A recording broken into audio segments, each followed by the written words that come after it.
Hi guys! Welcome back to my YouTube channel, and this video ay isi-share ko sa inyo yung isa sa mga lesson na natutunan ko sa aking art journey. Kaya hindi ko na papatagalin. So, let's go! Comparison almost made me quit. Totoo yan, naranasan ko yan na makumpara ko yung sarili ko sa kapwa artist ko. And hindi lang yan nangyari nung nag-i-start ako. Hanggang sa gumagaling na ako, nangyayari pa rin yan. Nakukumpara ko pa rin ng sarili ko. And gusto ko din i-share itong journey ko, kung paano ko siya na-overcome.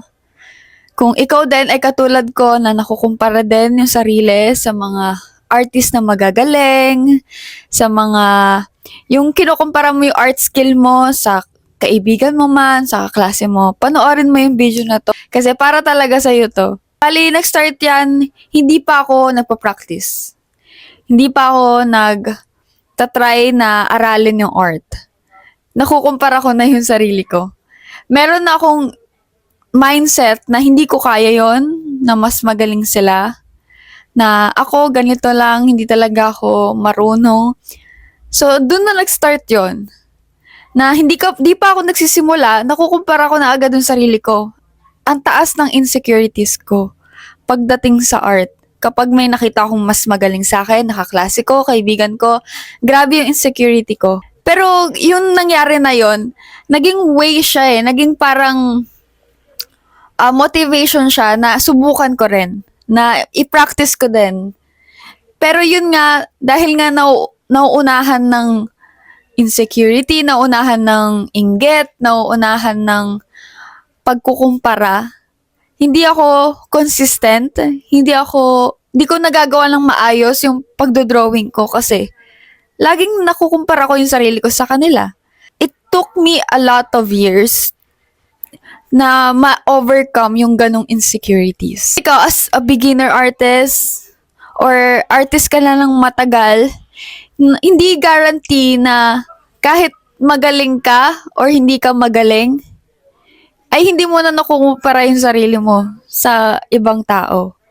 Meron at meron pa rin na kahit ikaw yung pinakamagaling na tao dito sa mundo, nakukumpara mo pa rin at not enough pa rin yung talent mo, yung skill mo. And paano ko siya na-overcome? Yun yung i-accept na may iba't iba tayong timeline. And mahirap din kasi na ikumpara mo yung buhay mo, yung skill mo, yung sarili mo sa ibang tao na hindi mo rin alam kung ano yung pinagdaanan nila. And for sure, marami silang nilaan na oras bago sila gumaling ng ganun. And hindi rin natin alam na kahit magaling sila, hindi rin natin alam kung masaya ba sila, kung kontento na ba sila, kung hindi na ba nila nakukumpara yung sarili nila. Dahil doon sa acceptance na yon na iba-iba tayo ng timeline, iba-iba tayo ng storya, iba-iba tayo ng mga pinagdaanan, ng journey. So, kung ano man yung na-achieve ng ibang tao, naging successful man siya, yumaman man siya doon, deserve niya yon.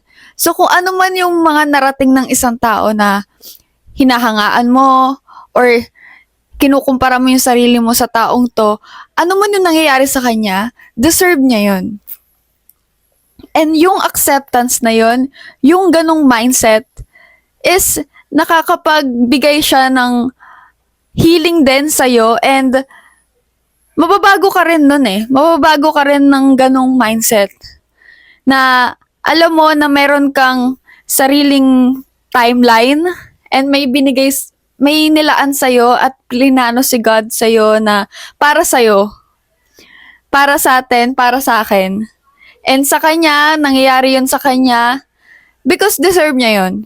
And para sa kanya yun plinano sa kanya yun. So, sa ganong bagay, nare-realize ko na, o nga, may mga bagay na hindi natin nakukuha na gustong-gusto natin, pero hindi pa natin ma-achieve. Kasi maybe, kailangan pa nating mag-prepare. Kailangan pang i-prepare yung utak natin, mentally, emotionally, lahat. Kailangan muna maging prepared para mabigay yon, para ma-achieve natin yon. Kasi let's say, binigay na sa'yo agad yung success. Yumaman ka agad. Kasi 'di ba pag sa art, lagi yan sinasabi na, may pera ba dyan sa art? Yayaman ka ba dyan sa art?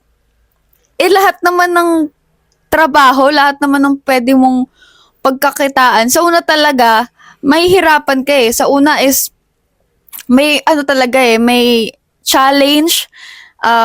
Kailangan mo talagang mag-hard work eh, para magkaroon ka ng fruits, 'di ba, balang araw. So, lahat naman mahirap talaga. Walang madali. And kung may madali man at mabilis mo nakuha, 'di ba, mabilis lang din 'yun mawawala kasi hindi ka prepared. Hindi ka pa ready doon sa success na 'yun. Kaya I think hindi mo pa 'yun nagagawa, yung skill na 'yun na nakita mo sa ibang artist na ang galing-galing. Kasi maybe hindi hindi ka pa prepared kapag nangyari na 'yon. Kapag nakuha mo na yung ganong skill, kapag nakuha mo na agad yung ganong skill nang hindi maayos yung mindset mo, emotionally mo, mentally mo, wala. Mawawalang kwenta lahat ng yung skill na yon.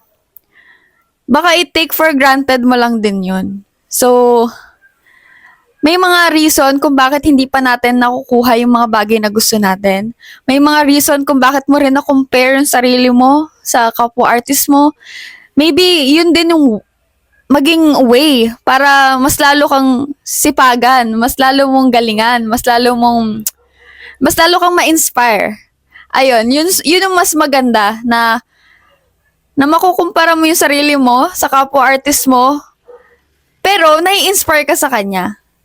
'Di ba? Nai-inspire ka sa kanya and nakikita mo na kailangan mo pang pag-usayan, gagalingan mo pa and mag-a-add ka pa ng maglalaan ka talaga ng oras para galingan, 'di ba?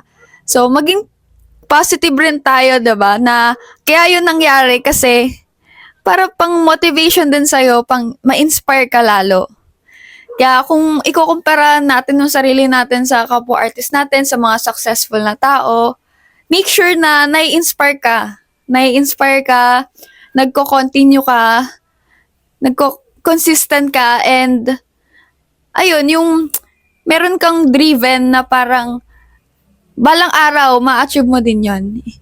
And ine-enjoy mo yung moment. Yun yung mahalaga. Ine-enjoy natin yung moment na to. Kasi lahat ng mga nangyari sa atin na hardship yan, mga challenges, nahihirapan tayo ngayon, balang araw, hindi na natin nararanasan yung ganong hirap.